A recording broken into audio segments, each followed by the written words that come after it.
We are not perfection. We are not perfected.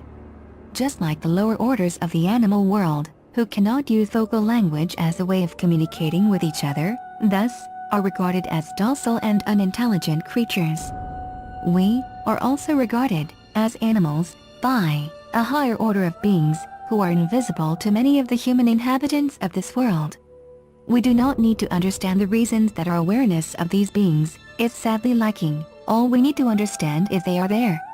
We just need to understand that we are alive, we have consciousness, and we are aware of our surroundings and environment. Why then is there so much destruction in the world? Our existence is being dismantled and destroyed as every second passes by. Although we do not all possess the power of decision to change this world for the better, we still can affect change.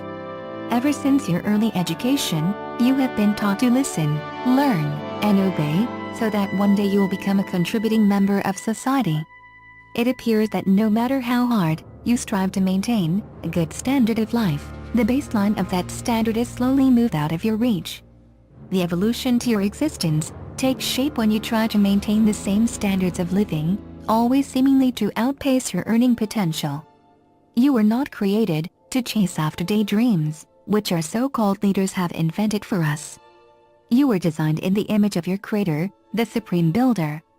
There is a universal mathematics that pervades the whole universe, which allows us to create objectively to the highest degree, the knowledge of which remains hidden. Consider then, the common denominator which connects all human beings. It is language. Language is a technology which allows human beings to transmit ideas objectively. A person's thoughts and feelings can be relayed to another human being through symbolism. We have been taught how to use language as a form of communication, but we were not taught its higher application and purpose.